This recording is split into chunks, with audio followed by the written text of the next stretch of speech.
The Galaxy Council chamber stretched across 3 kilometers of polished crystal floors. Representatives from 847 species filled the massive space. Some sat in chairs, others floated in containment fields. A few existed as pure energy, their consciousness held in special chambers along the walls. Ambassador Min-Jun Park stood alone in the center of the room. His dark suit looked plain compared to the colorful scales, feathers, and exotic materials worn by the alien delegates around him. He held a data tablet in his hands, but he did not need to look at it. He had memorized every word of his defense. Council leader Vexthor rose from the highest platform. His 4 arms spread wide in a gesture of authority. His species, the Korathi, had led the council for 3,000 years. They were ancient, wise, and completely certain of their superiority. "The human species stands accused," Vexthor announced. His voice echoed through translation devices in 847 languages.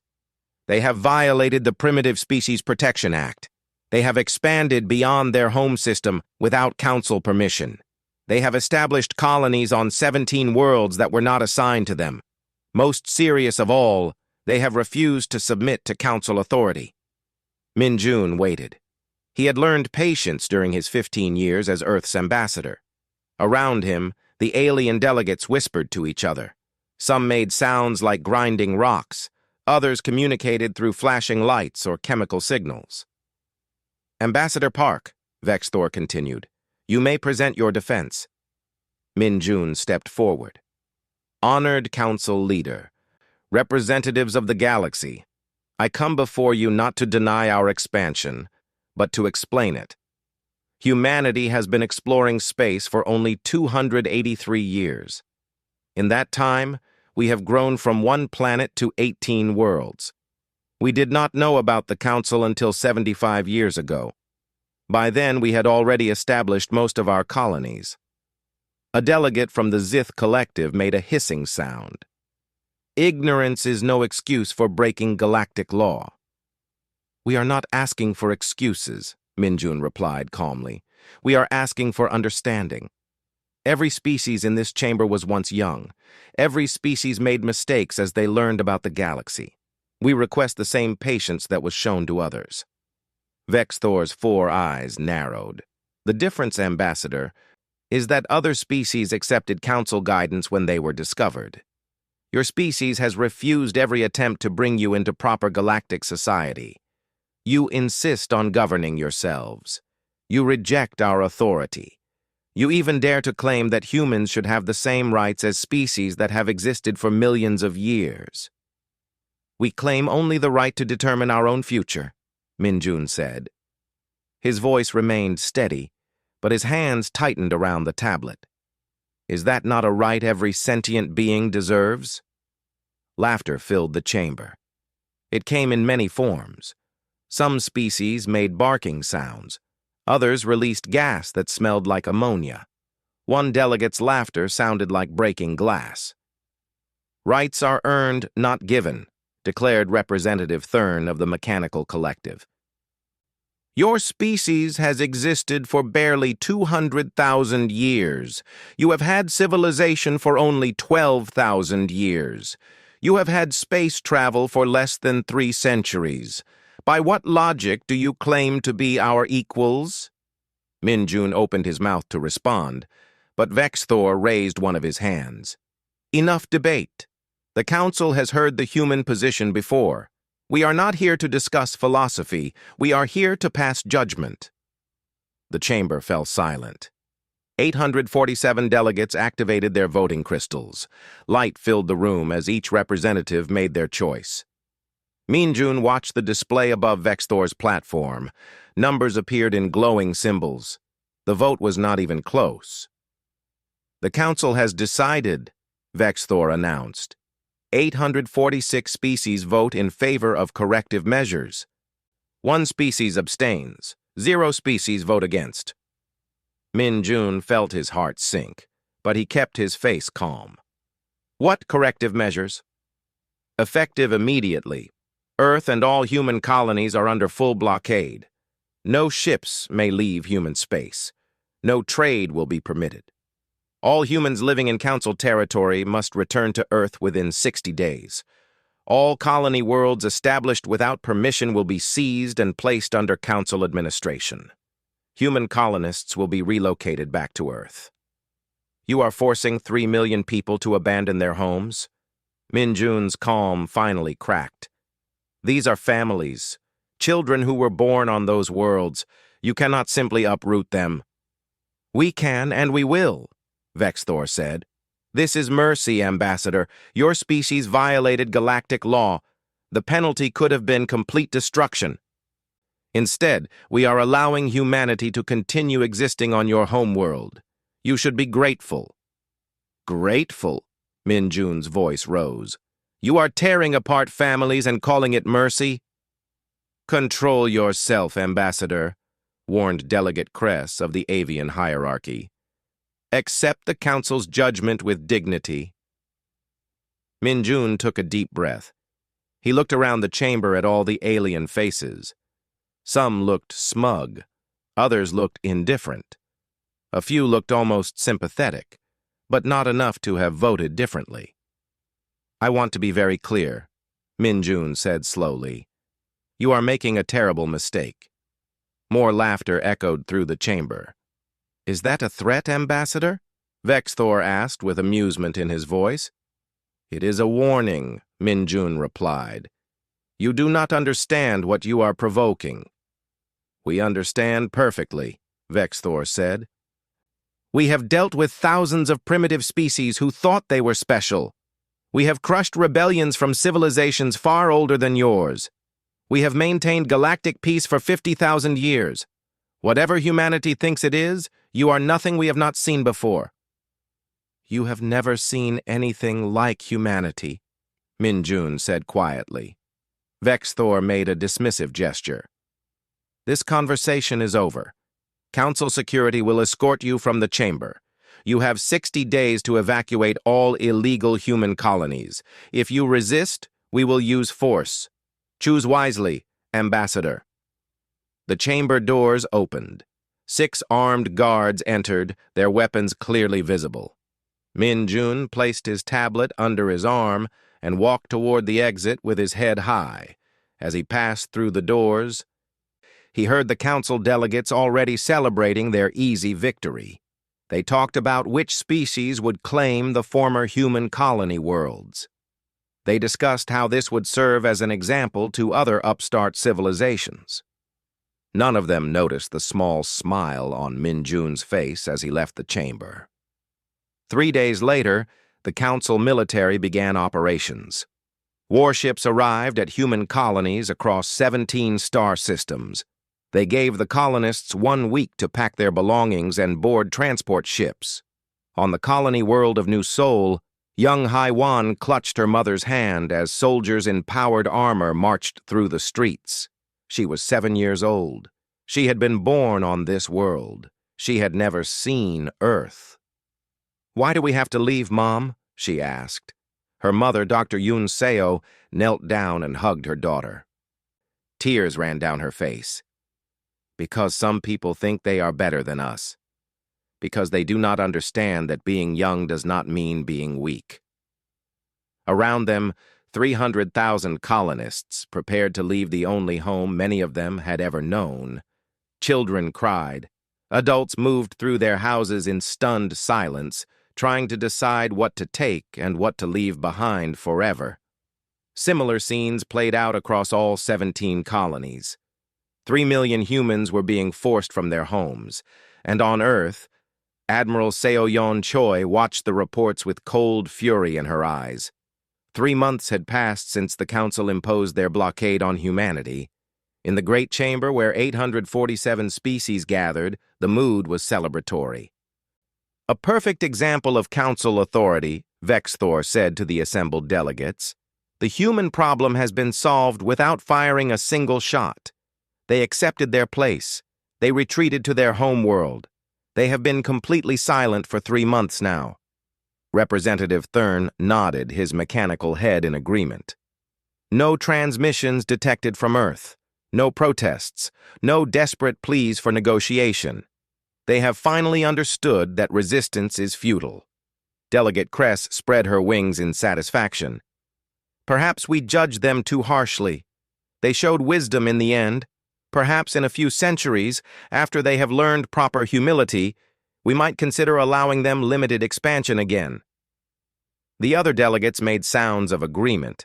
Many of them had already filed claims for the former human colony worlds. The planets were being divided among council species. New Sol would go to the Korathi. New Busan would become a Zith breeding world. The other 15 colonies would be parceled out to various species who had supported the vote against humanity. But not everyone in the chamber was celebrating. Jiwoo Kim sat in the observer section, her face troubled. She was half human, though most people who looked at her saw only her Korathi features. Her father had been human. Her mother was Korathi. She had been raised on a council world, educated in council schools, and worked as an intelligence officer for council security. For the past 3 months, she had been monitoring Earth. What she saw worried her deeply.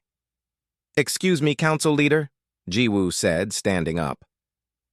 "I request permission to address the Council regarding Earth." Vexthor looked down at her with mild annoyance. "The Earth matter is closed, Officer Kim. There is nothing more to discuss." "With respect, Council Leader, I believe there is." Jiwoo activated a holographic display. "My sensors have detected unusual activity on Earth. Energy signatures that do not match any known human technology. Construction projects on a massive scale. Movement of resources that suggests they are building something." "Of course they are building something," Thurn said dismissively. "They are trying to house 3 million displaced colonists. That requires construction." "Not this kind of construction," Jiwoo insisted. She changed the display to show energy readings.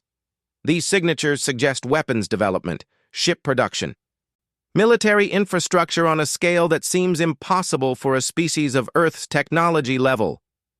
The council delegates made sounds that varied from amusement to irritation. "Officer Kim," Vexthor said with barely concealed contempt, "we understand that your human heritage makes you sympathetic to their situation. But you must not allow emotion to cloud your judgment.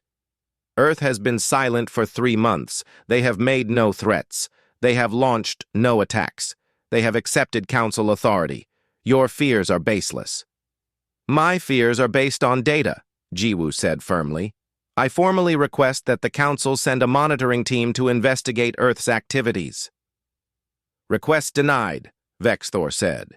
"We will not waste council resources investigating phantom threats from a defeated species."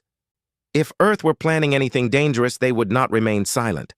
Silence means acceptance. This discussion is over." Jiwoo sat down, frustration burning in her chest. She had presented the evidence. She had done her duty. If they would not listen, there was little else she could do. After the council session ended, Jiwoo returned to her office. She pulled up her monitoring data again, studying the patterns. Something about Earth's silence bothered her. Humans were not a quiet species. They were passionate, loud, and emotional. Even in defeat, she would have expected protests, arguments, desperate diplomatic attempts. Instead, there was nothing. Just work. Every human on Earth seemed to be working toward some common goal. Energy consumption had increased by 300%. Metal production was at levels that seemed physically impossible, and those strange energy signatures kept appearing in different locations. She opened a secure communication channel and sent a message to her father on Earth. He had moved back during the evacuation, along with millions of others. She had not heard from him in 2 months. "Dad, please respond. I am worried about what the council is planning next. I am also worried about what Earth is doing. Please tell me what is happening." She sent the message and waited. Hours passed, then days. No response came. Meanwhile, across the galaxy, council species began moving on to the former human colonies. The Korathi sent 10,000 colonists to New Sol. The Zith established breeding facilities on New Busan. Every day brought new reports of council citizens claiming their rewards for supporting the vote against humanity. Vexthor appeared on galactic news networks, giving interviews about the successful handling of the human problem. He spoke about how the council maintained order through strength and wisdom. He said that other primitive species should learn from humanity's example and accept their proper place in galactic society. In the Council Military Command Center, Admiral Torax reviewed the latest reports. The Korathi military leader had commanded fleets for 200 years. He had fought in 3 major wars and won them all. He was not a being who worried easily, but something about the Earth situation made him uncomfortable. "Status of the blockade?" he asked his second officer. "Holding perfectly, Admiral. 23 Council warships maintain positions around Earth's star system. No human vessels have attempted to leave. No transmissions have been sent requesting negotiation. Everything is quiet." "Too quiet," Torax muttered. "Sir?" "Nothing. Continue monitoring. If anything changes, anything at all, I want to know immediately." On Earth, in a bunker deep beneath the Swiss Alps, Admiral Seo-Yan Choi stood before a massive holographic display. Around her, hundreds of military officers and scientists worked at their stations. The room hummed with activity. "Status report," she commanded. Commander Jae-sung stepped forward. "All orbital construction is on schedule. The moon platform will be operational in 2 weeks. Mars shipyards are producing vessels at target rates. The asteroid defense grid is 87% complete. And our intelligence on Council military positions?" "Complete, Admiral. We have mapped every major Council installation within 500 light-years. We know their fleet compositions, response times, and tactical doctrines. Ambassador Park's years of observation were extremely valuable." Seo-Yan nodded. She was 48 years old and had served in Earth's military for 27 years. She had never wanted this war. But the Council had left humanity no choice. "What about the colonists? How are they adjusting?" "Better than expected," Jae-sung replied. "They understand why they were brought back. They know this was necessary. Many have volunteered for military service. The anger level is extremely high, Admiral. Everyone wants to fight." "Good. We will need that anger, but we must channel it properly." Seo-Yan changed the display to show a map of Council space. "They think they humiliated us. They think we accepted defeat. They have no idea what they actually did." "What did they do, Admiral?" Seo-Yan smiled coldly. "They united humanity. For the first time in our history, every human on Earth and every displaced colonist has a common enemy. Every nation, every faction, every political group has agreed to work together. They handed us the one thing humanity has always struggled to achieve: absolute unity." She touched the display, and it showed Council leader Vexthor's smug face from a recent interview. "They wanted to see what humans are capable of," Seo-Yan said quietly. "They wanted to teach us a lesson about power." "Very well. Let us give them an education they will never forget. Continue all operations, maintain complete communications, silence. When we strike, it must be with overwhelming force. We get one chance at this. Make sure everyone understands. We are not just fighting for ourselves, we are fighting for every species the Council has ever bullied. We are fighting to prove that being young does not mean being weak." "Yes, Admiral." 2 weeks later, Ji-Woo received an urgent alert. One of Council's military outposts near former human space had gone silent. All communications were lost. She immediately tried to alert her superiors, but they were in a closed session, celebrating the auction of the last human colony world. By the time anyone listened to her warning, it was already too late. The distress signal came at 0347 Galactic Standard Time. Council Outpost Gamma 7, located at the edge of former human colonial space, sent 3 seconds of garbled transmission before going completely silent. Admiral Torax stared at the empty spot on his tactical display where the outpost used to be. 3,000 personnel, 20 warships docked for repairs. Gone. "Send a reconnaissance drone," he ordered. "I want to know what happened." The drone arrived 6 hours later. What it found made experienced military officers turn away from their screens. The outpost had been completely destroyed. Not damaged, not disabled, destroyed. The massive station had been reduced to debris so small that identifying individual pieces was impossible. The 20 warships were gone. Not a single escape pod had launched. Not a single survivor had made it to the emergency beacons. "How?" Torax whispered. "What weapon could do this?" His sensor officer's hands shook as he manipulated the controls. "Admiral, the drone recorded residual energy signatures. Running analysis now." The results appeared on screen. Torax felt his blood go cold. Human energy signatures. But these readings do not match anything in our database of human technology. These weapons are far more advanced than anything humans possessed 3 months ago. "That is impossible," Torax said. But even as he spoke, another alert appeared on his screen. Outpost Gamma 9, 3 light-years away, had just gone silent.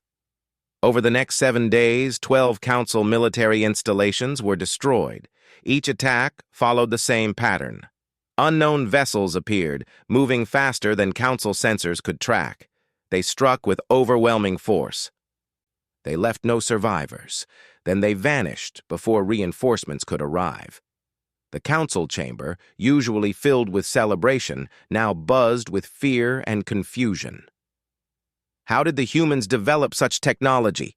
demanded Representative Thurn. 3 months ago, they could barely challenge our slowest patrol ships. Now they are destroying military outposts with ease." Vexthor's 4 arms trembled with rage. "This is an act of war. The humans must be made to understand the consequences of their actions." Jiwoo stood in the observer section, her face grim. She had tried to warn them. For 3 months, she had presented evidence that Earth was preparing something. No one had listened. Now Council personnel were dying, and suddenly her warnings were being remembered. "Officer Kim," Vexthor called out, "you monitored Earth. Did you see any indication of this military buildup?" "I saw many indications," Jiwoo said carefully. "I reported them. I requested investigation. Those requests were denied." The chamber fell silent. Several delegates shifted uncomfortably. "That is irrelevant now," Vexthor said quickly. "The question is what we do next. Admiral Torax, what are your recommendations?" The military commander appeared on a holographic display. "We need to strike Earth directly. Destroy their ability to build these weapons. Show them that challenging the Council leads only to extinction." "Do it," Vexthor ordered. "Broadcast a demand for immediate surrender. If they refuse, destroy their military infrastructure. Make an example that will echo across the galaxy for the next 1,000,000 years." Torax nodded and closed the communication. Within hours, every Council military channel broadcast the same message. Vexthor's face appeared on screens across known space. "Humans of Earth, you have committed acts of terrorism against the Galactic Council. You have murdered 3,000 innocent beings. You have destroyed Council property. You have one chance to avoid total annihilation. Surrender immediately. Turn over your military leaders for trial. Allow Council forces to occupy Earth and dismantle your weapons. You have 24 hours to comply. If you refuse, we will destroy everything you have built. You will be reduced to a primitive species again, without technology, without space travel, without hope. Choose wisely." The message ended. The Council waited for Earth's response. It came 23 hours later. Admiral Seo-yeon Choi's face appeared on every screen that had received Vexthor's message. She sat calmly in a command chair, her uniform crisp, her expression cold. "Council Leader Vexthor, representatives of the Galactic Council, I am Admiral Seo-yeon Choi, commanding officer of Earth's military forces. I have received your surrender demand. I must inform you that we decline." She paused, letting the words sink in. "You claim we murdered innocent beings. Let me correct your understanding of recent events. 3 months ago, your council forcibly removed 3 million humans from their homes. You separated families. You traumatized children. You did this to punish us for the crime of expanding beyond our homeworld without your permission. You called this mercy." Her voice remained calm, but her eyes were ice. "We spent 3 months preparing our response. During that time, we mapped every council military installation within 500 light years. We studied your tactics. We analyzed your weaknesses. We built weapons specifically designed to fight you. And yes, we destroyed 12 of your outposts. I take full responsibility for those actions." Behind her, the display changed to show a star map. Red dots marked locations across council space. There were 47 of them. These red markers represent council military bases that we have identified. This is not a guess. This is not an estimate. We know exactly where they are. We know how many ships are stationed at each one. We know your response times. We know your supply routes. We know your defensive capabilities." Vexthor stared at the display in horror. Some of those bases were deep in council territory, supposedly secret installations that only the highest-ranking military officers knew about. "You took our children," Admiral Seo-Yon said quietly. "You thought you were punishing a weak species that would accept whatever you decided. You were wrong. We are taking everything. In 72 hours, Earth's fleets will begin systematic elimination of Council military capability. We will not stop until every ship is destroyed, every base is neutralized, every weapon is removed. Then, and only then, will we discuss terms." "This is insanity!" Vexthor shouted at his screen. "You cannot win against the entire Council. We have resources you cannot imagine. We have 847 species united against you." Admiral Seo-Yon smiled. It was not a kind smile. "Council leader, you made one critical error. You assumed we are like other species you have dominated. Let me educate you about humanity. We are the only species in this galaxy that survived a planet-killing asteroid impact. 65 million years ago, a rock from space hit our world and killed almost everything. But life survived, life adapted, life evolved, and eventually, that evolution produced us." She leaned forward. "We are the only species that developed nuclear weapons before we developed space travel. Do you understand what that means? We created tools capable of destroying our entire civilization while we were still trapped on one planet. We came within minutes of using them multiple times. But we did not. We learned control. We learned cooperation. We learned that survival requires unity." The display behind her changed again, showing images of human history, wars, disasters, near extinctions. "We are the only species that has a 100% rate of global cooperation when faced with external threats. When something attacks humanity, all of humanity responds as one. It does not matter what nation we come from. It does not matter what language we speak. It does not matter what we believe. When someone threatens our species, we become a single organism dedicated to eliminating that threat." She stood up. "You thought you were dealing with a primitive, divided species. You were right about us being young. You were completely wrong about us being weak. For 3 months, every human on Earth worked toward one goal. Every factory produced weapons. Every scientist developed new technology. Every person contributed to our war effort. 8 billion humans united in purpose. You wanted to see what we are capable of. Now you will learn." The transmission ended. In the council chamber, silence fell like a heavy blanket. For the first time in 50,000 years, the Galactic Council felt genuine fear. Admiral Torax appeared on the display again. His face showed shock. "Council leader, I must speak frankly. If the humans truly have mapped our installations, if they truly have developed weapons capable of destroying our outposts, if they truly are operating as a unified species, We may have a serious problem." "How serious?" Vex Thor demanded. "Our military doctrine is designed for fighting divided enemy forces. We have never faced an opponent where literally every member of the species is committed to war. Even our own species has divisions, political factions, beings who oppose military action. But if the humans truly have 8 billion people all working toward our destruction," he trailed off, unable to finish the thought. "What do you recommend?" Vex Thor asked quietly. "Mobilize everything. Every ship, every soldier, every weapon we have. The humans gave us 72 hours. We need to use that time to prepare the largest military operation in Council history. We must strike Earth with such overwhelming force that resistance becomes impossible." Vex Thor nodded slowly. "Do it.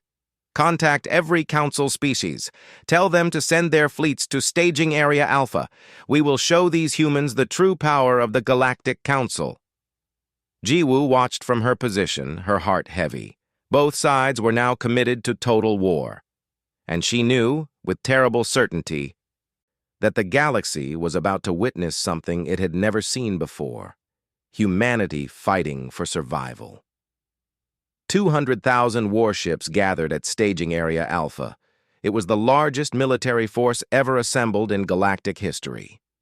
Ships from 847 species filled the space around the assembly point.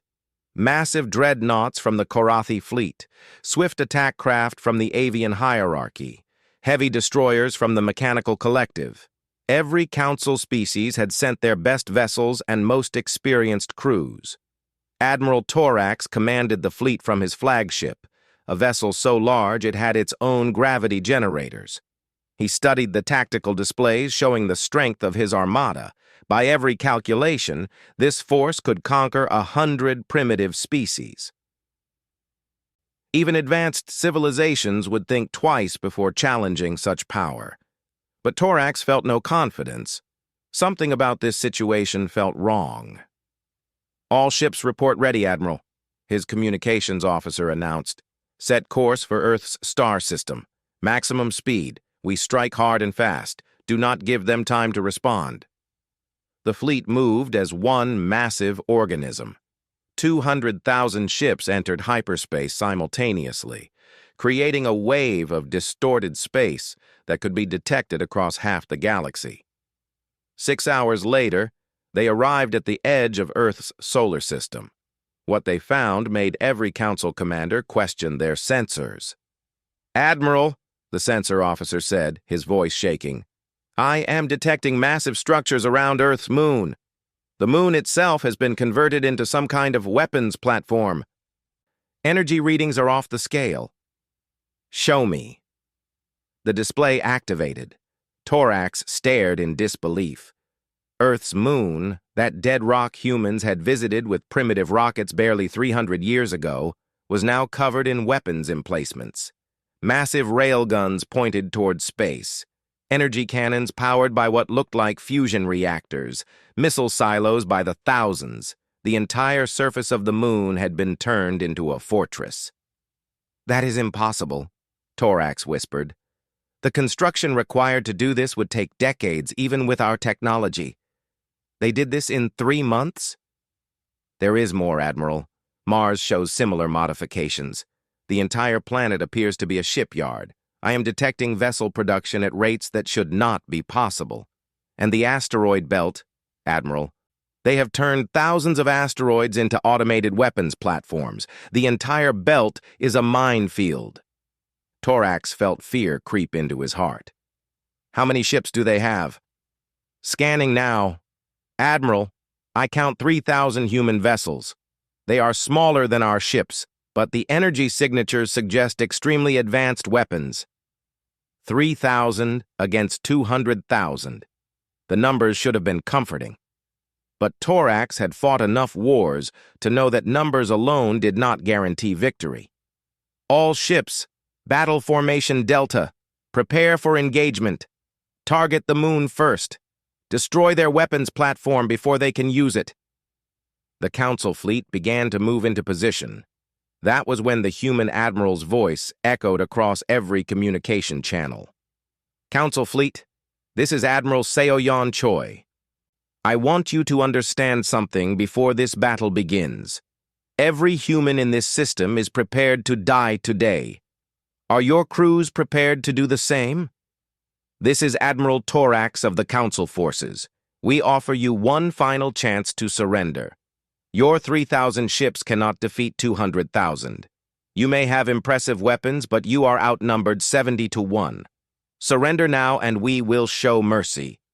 Seo-Yeon's laugh came through the speakers. Admiral, you still do not understand. But you will. All human vessels, weapons free. Show them what we built. The battle began. Human ships moved with impossible speed and coordination. They did not fight as individual vessels. They fought as a single, unified organism. Every ship knew exactly where every other ship would be. Every attack was coordinated. Every defense was synchronized. Council ships found themselves fighting an enemy that seemed to predict their every move. Human weapons targeted engines and power systems, disabling Council vessels rather than destroying them. It was mercy, but mercy that came with devastating efficiency. They are targeting our propulsion systems, a Council captain screamed over the communications network. They want to leave us stranded, not dead. Torax realized the truth with growing horror. The humans were not trying to kill Council crews. They were systematically neutralizing the entire fleet while minimizing casualties. It was a show of both superior technology and moral restraint. But the Council still had overwhelming numbers. For every human ship, there were 70 Council vessels. Even with superior tactics and technology, the humans could not survive such odds. Or so Torax thought. That was when the reinforcements arrived. 30 transport ships dropped out of hyperspace. These were the vessels that had forcibly relocated human colonists 3 months ago. But now they were not transports. They had been converted into warships, and they were filled with the very families the Council had torn apart. All Council ships, a new voice announced. This is Commander Yoon Seo of the New Seoul Defense Force. You took my daughter from her home. You made her cry. You made all our children cry. Now we are here to take back what you stole. The former colonists fought with a fury that terrified Council crews. These were not professional soldiers. These were parents, teachers, farmers, engineers, ordinary people who had been pushed too far. And they fought with the desperate courage of people protecting their families. The tide of battle shifted. Council ships began to retreat, their engines damaged, their weapons disabled. Torax watched his carefully organized fleet dissolve into chaos. All ships, maintain formation, he ordered desperately. We still have superior numbers. But numbers meant nothing when your ships could not move, when your weapons could not fire, when your enemy fought with perfect coordination and you fought with confusion. Jiwoo watched the battle from a Council monitoring station.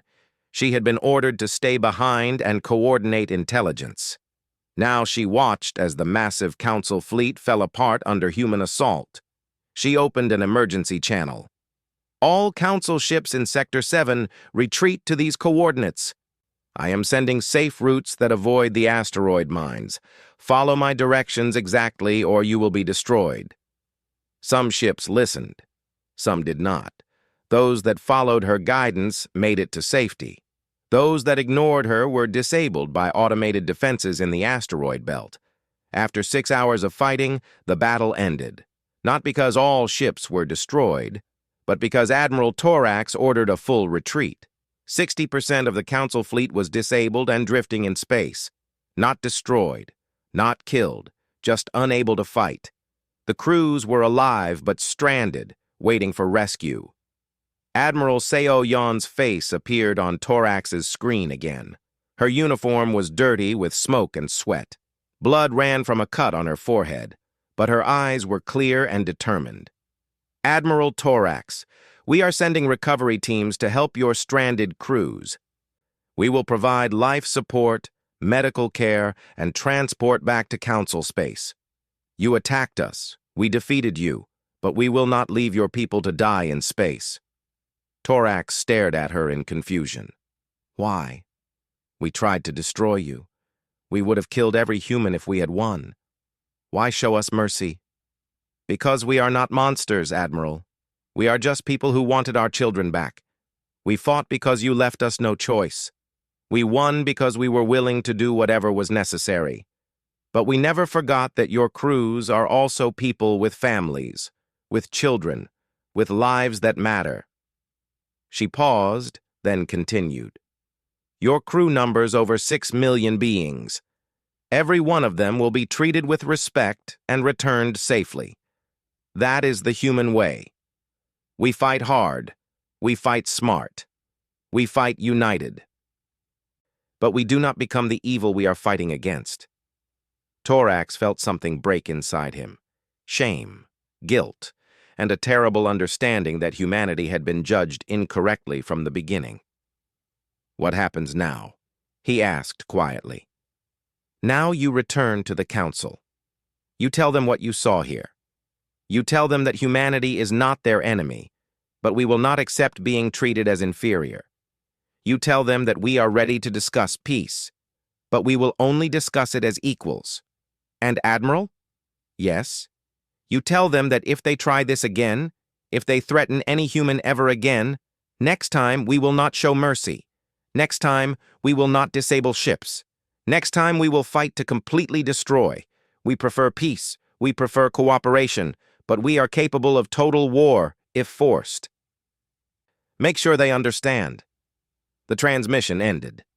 Torax sat in his command chair, surrounded by the wreckage of the greatest military operation in Council history. He had been defeated by a species barely 300 years spacefaring, defeated by people who showed more honor and victory than the Council had shown in 50,000 years of rule. He opened a channel to Vexthor. The Council leader's face appeared, expectant and hopeful. Report, Admiral. Did we win? Torax took a deep breath. Council leader, I must request immediate ceasefire negotiations with Earth. We have been defeated, and more importantly, we have been taught a lesson in what true civilization means.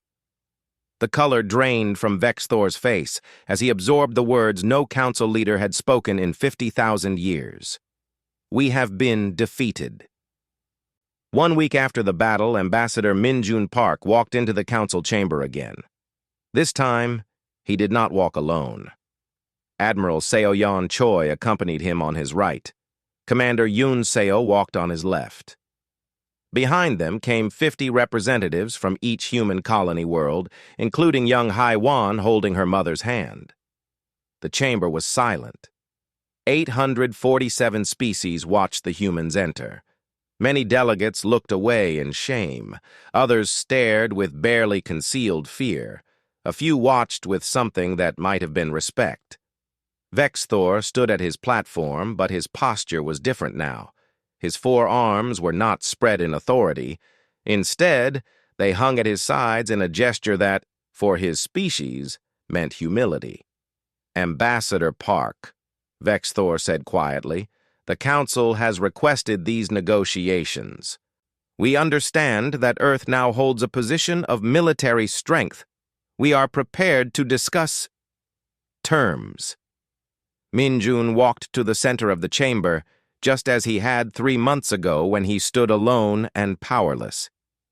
But everything was different now. Council leader, representatives of the galaxy, I come before you not as a supplicant, but as the voice of a sovereign people. We did not want this war. You forced it upon us. We did not want to prove our strength through violence. You gave us no other choice. He activated a holographic display. It showed not military installations or weapons, but images of families, human parents reuniting with their children, colonists returning to their homes, people rebuilding communities that had been torn apart. These are the people you tried to break. These are the families you separated. These are the humans you thought would accept whatever judgment you imposed. You were wrong. Min-Jun's voice remained calm, but there was steel beneath the quiet words. However, we are not here for revenge. We are here for justice. Earth's terms are as follows. First, immediate recognition of humanity as a sovereign species with full council rights. Not probationary status, not limited membership, full and equal rights. Murmurs spread through the chamber. Several delegates looked shocked. This was unprecedented. No species had ever won full council rights through military force. Second, immediate return of all seized human colony worlds. Every colonist who wishes to return home will be provided transport and compensation for their losses. Those who wish to remain on Earth may do so, but the choice must be theirs, not yours. Vexthor nodded slowly. Those terms are acceptable. What else? Third, formal apology from the Council and reparations for the families harmed by your actions. Not token payments. Real compensation that acknowledges the trauma inflicted on 3 million people. Agreed, Vexthor said immediately. Minjun paused, then continued with the most important term. Fourth, and most crucial, amendment to the Council Charter guaranteeing rights for emerging species. No species shall be judged inferior based solely on age.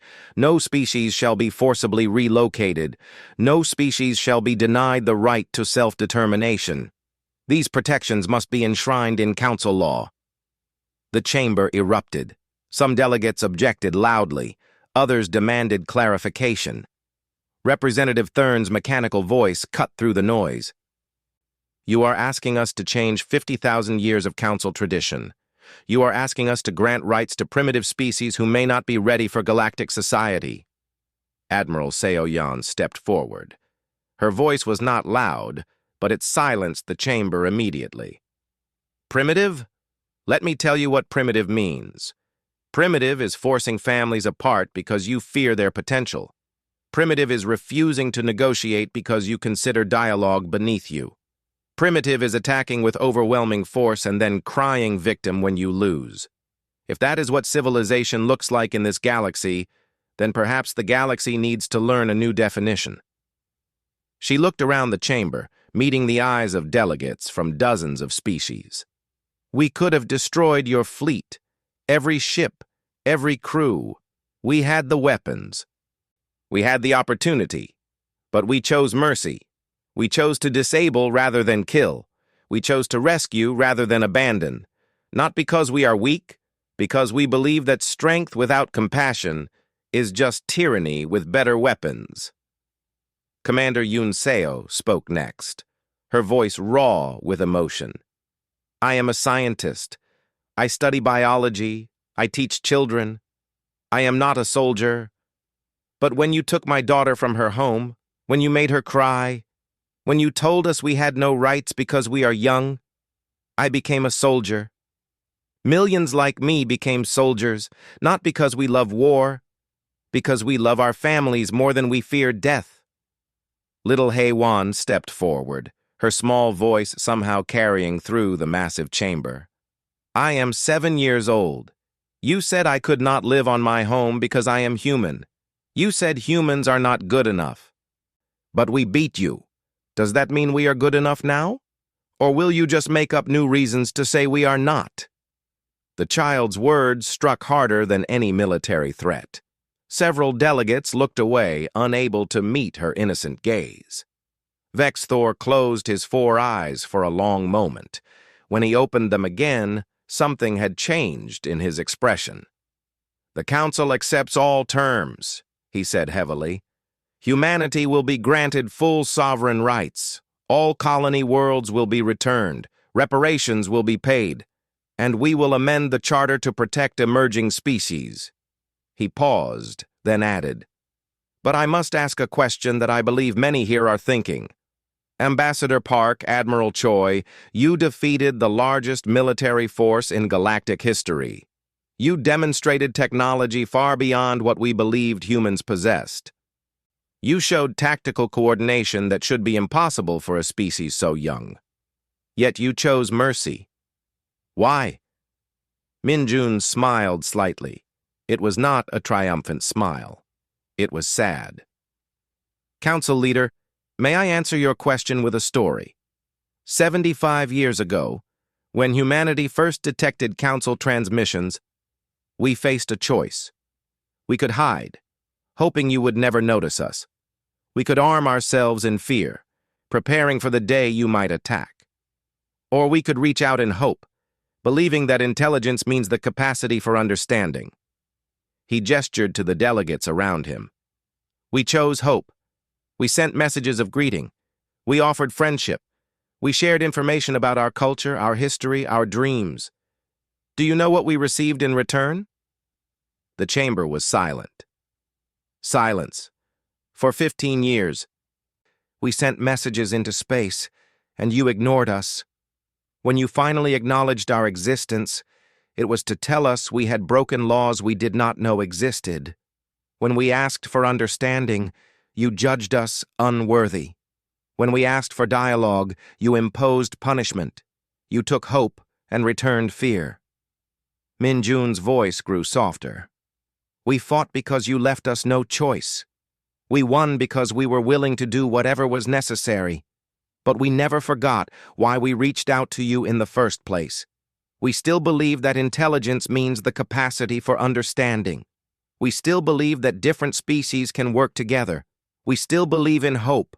Even after everything you did to us, Admiral Seo Yon continued, you judged us as primitive warmongers. You were half right.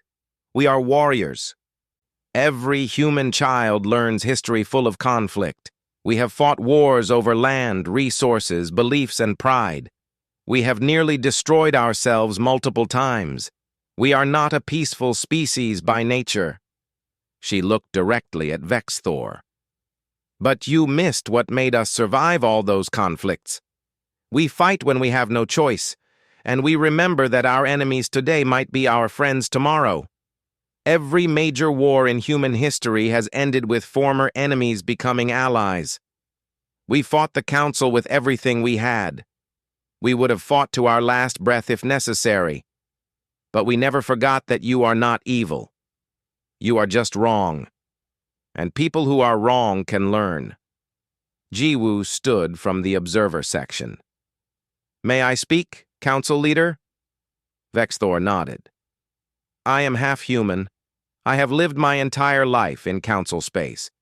I work for Council intelligence. I have always been caught between two worlds. When the Council voted to punish humanity, I tried to warn you that you were making a mistake. I was ignored because of my human heritage. The same heritage you used to dismiss humans as primitive. She walked down to stand beside Min Jun. My human father taught me something when I was young. He said that wisdom is not about living a long time. It is about learning from mistakes.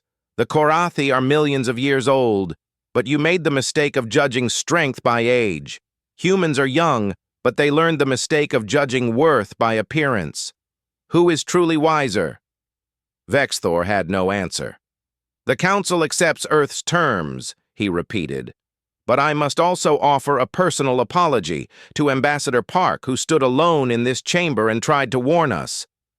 To the families we separated, to the children we traumatized, and to Officer Kim, whose warnings we ignored because we valued species loyalty over honest counsel. We were wrong. The Council was wrong. I was wrong. For the first time in 50,000 years, a Council leader bowed to another species. The chamber remained silent for a long moment. Then, slowly, other delegates began to stand. One by one, they bowed. Not in defeat, in respect. Representative Thurn's mechanical voice broke the silence. I wish to propose an amendment to the motion. Not only should we grant humanity full rights, but we should also invite Admiral Choi to serve as Council military advisor. Clearly, humanity understands warfare better than we do. Delegate Kress spread her wings. I second this motion. And I propose that Officer Jiwoo Kim be appointed as the first ambassador for emerging species rights. She understands both Council tradition and the perspective of younger species. The votes were unanimous. 3 months later, Haewon ran through the streets of New Seoul again. The colony had been returned. Her family was whole.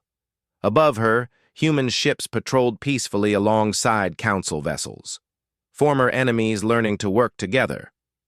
In the council chamber, Ji Woo presented her first report on emerging species. Admiral Seo Yeon advised council military commanders on defensive tactics that did not rely on overwhelming force. Ambassador Min Jun negotiated trade agreements that treated all species as equals. And across the galaxy, young civilizations who had spent centuries in fear of the Council began to dream again. If humanity could stand up and win respect, perhaps they could too.